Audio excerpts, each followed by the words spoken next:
All right, we're back. We still have a couple players who are taking their sweet time figuring out who's going to win the match, but we didn't want to leave you hanging for too long, so Anuraag and I are back here, and we're going to talk about, because we saw there in the Doomsday deck, or the Doomsday, kind of a transformational sideboard.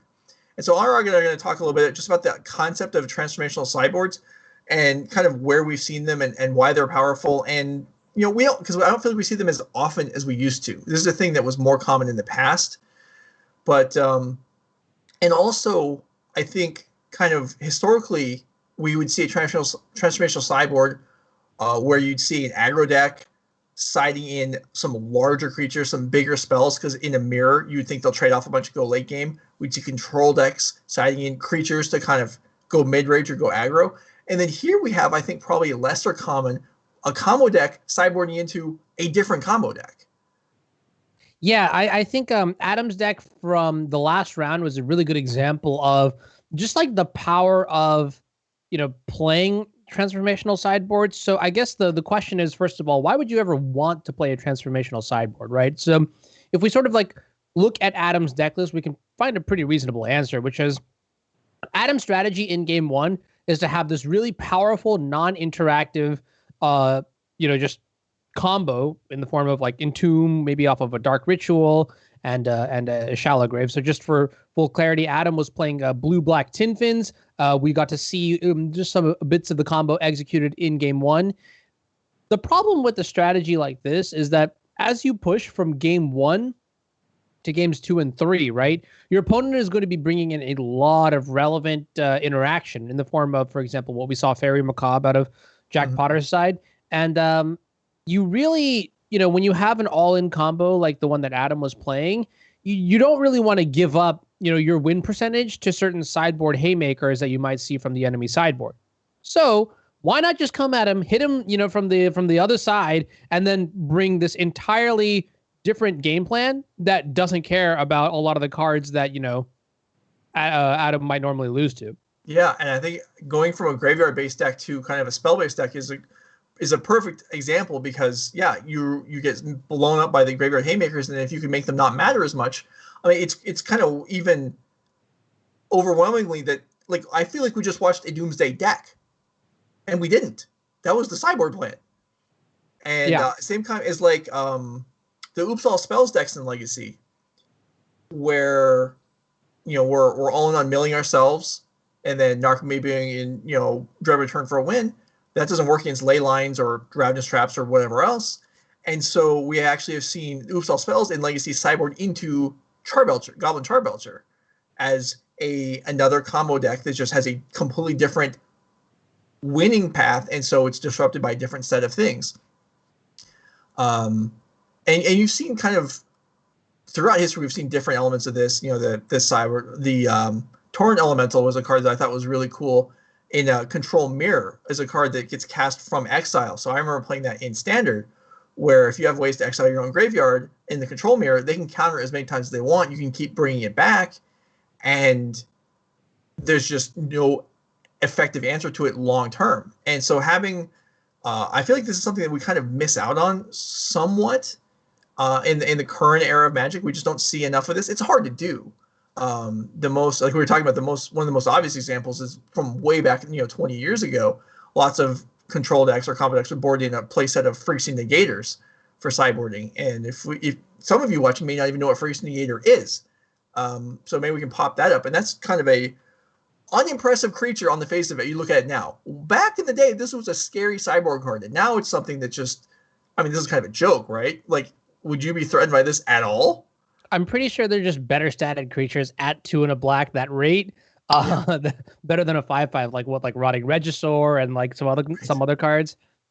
But back in the day, this was if your opponent was, setting up for your 50 counterspell deck list, they don't need any removal spells, and then you can blow them out by this. One reason why we probably don't see as much of this kind of thing, at least over the course of 2020, is that open deck lists, which we've moved to in like Pro Tour title events in the last couple of years, and now this year basically with MTG Melee, everything is open deck list. and there's no surprising someone with a creature unexpectedly anymore. Yeah, that's kind of a tricky situation to be in, though, right? Because Adam, I believe the last time I saw Adam play also in one of these legacy events, they were also playing, this exact list, or not the same 75, but the same archetype, which was like the Entombsday, side in from your Tinfin strategy into the Doomsday thing. And that makes me think a couple things, right? The first thing that I'm thinking about is that Adam is very comfortable with the archetype and knows like how to balance, sideboarding from game 1 to game 2, but also that Adam knows very well how to play that sub game, right? Because when you go from game to game to game, really like you need to be able to get into your opponent's head, and you really need to be able to understand what your opponent is bringing from the other side of the table in order to sort of make sure that your cards line up optimally against your opponents, right? So for example, we saw, going from game 1 to game 2, we did bring in the Doomsdays from Adam's side. And then going in from game 2 to game 3, we actually have the option to sort of like, sweep the leg again and board back into the reanimation plan, right? But what we ended up seeing was that Adam actually chose to stick with the Doomsday strategy, knowing that there were cards like Fairy Macabre and Deafening Silence that would be very good at shutting down just the overall efficiency of that graveyard plan, because if you draw 21 cards off of Gristlebrand and then immediately and move to discard, right, that's not very good, right? Or if you even can get the Gristlebrand into play. So, yeah, I mean, props to Adam for that. One thing that I also wanted to mention was, yeah, I do really like that we see like these transformational sideboard plans. The most recent transformational sideboard plan, and I put this in quotes because it's not a full on transformational sideboard plan. But do you remember like when Underworld Breach was legal, and a lot of the decks, like after a while, it evolved into postboard being like a Monastery Mentor deck almost, where it like sort of like leaned off the combo. So that's a really good example of being able to like transform from this like really, really fast combo that like dies to a lot of sideboard cards like, Surgical Extraction or, cards like Force of Vigor, Grafdigger's Cage. And then you just put this, 2 and a white creature that just goes insanely wide and, does a lot of damage. Like, I mean, one of my favorite matches, or one of my most like, remembered matches is like when I was playing Underworld Breach against 4-color Loam, and their turn 1 was like literally, okay, put Leyline into play. All right, cool. Here's a Chalice on 1. All right, cool. Now I'm going to put Thalia, and I'm just like, all right, here's my, 3-mana 2/2. Let's go to work. And a couple turns later, the match was over. Yeah. Yeah. Another one, a good friend of mine top aided a couple of Star City Opens a number of years ago with LED Dredge. And with the sideboard plan, he didn't come up with this, but the person that originated it kind of just left it and never went back to it again. And my friend kept playing it. So it's LED Dredge. It was sideboard plan of 4 Painter Servant, 4 Grindstone, 4 Enlightened Tutors. Oh, wow. And it was a 5-color dredge list that could circumvent, all the graveyard hate. That was pretty cool. And generally what would happen was he'd win game 1 because he's dredge. He would sideboard into the combo, lose game 2 anyway, and then sideboard back into dredge and win game 3 on the play. So I don't know that you could say the sideboard plan was effective, but it was neat, and certainly got some talk when he was on camera. So we're getting towards the end of the round. I believe there's one match still out there, and so let's kind of transition a little bit to, I mentioned because it popped into my head that, that these transformational sideboards aren't as effective with open deck lists. But so just for going to open deck lists themselves, what do you think about open deck lists as far as the format Legacy is concerned?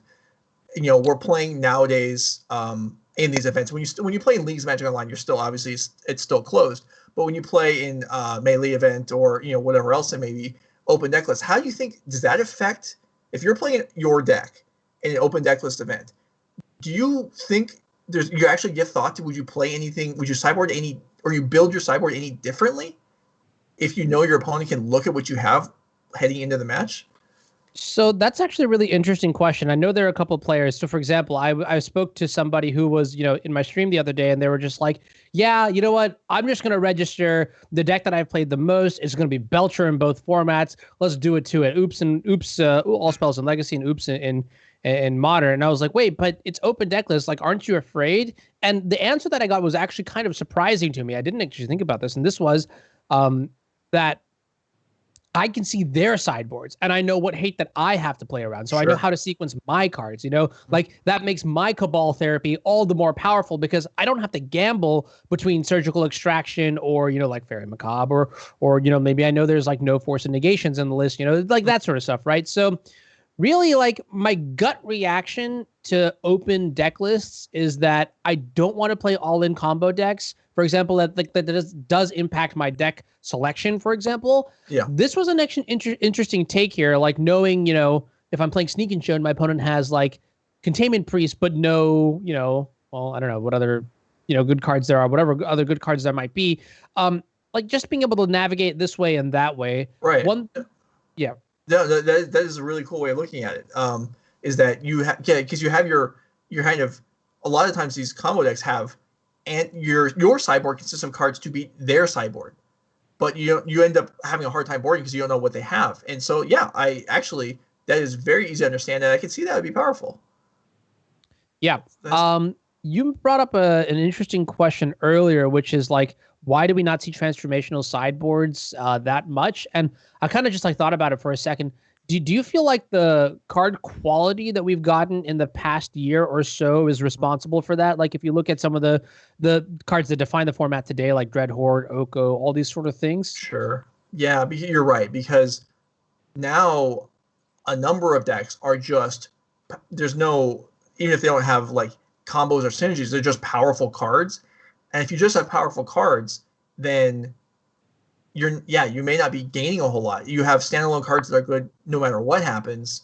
So you have less reason to dilute your deck with weaker cards that might be somewhat better for certain matchups. That's a good point too. I don't know. That's my recent legacy experience has been with goblins. So you're trying to have a light touch sideboarding because you're trying to maintain as many of your army as you can in the deck. And so any sideboarding you're going to have is just a little bit here, a little bit there. Probably a diverse metagame also leads to, like, if you're playing a deck where you can board out 10 cards in some matchups, maybe you can have room for a whole different change. But a lot of decks now are boarding out maybe 3 cards in a matchup, in which case you can't really transform anything with only 3 cards. It takes more total cards to work with.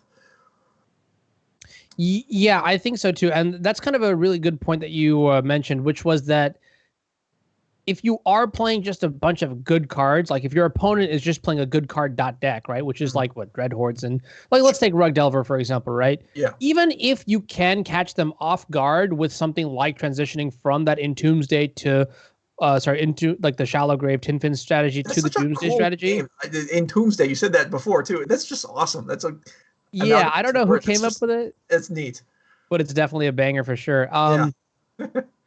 So anyways, yeah, my thought process is more along the lines of like cards that are independently good can only have a fail rate so high. You know what I mean? Like Dreadhorde Arcanist is still going to draw cards. It's still going to get you closer to generically powerful cards like Force of Will and Force of Negation, right?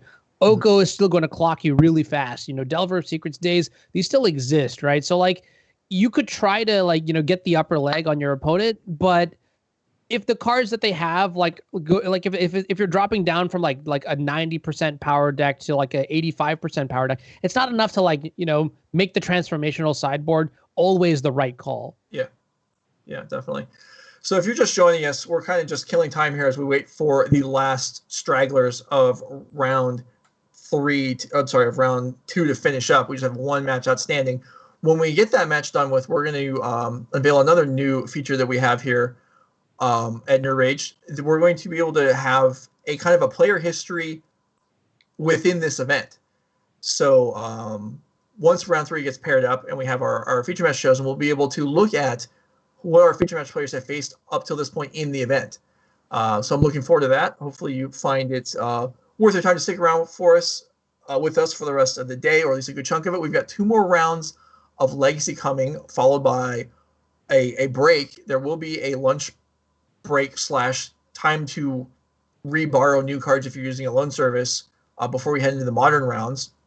We do have a couple of game replays set up for you while we are away, and then we'll be back with 4 modern rounds and then a top 8.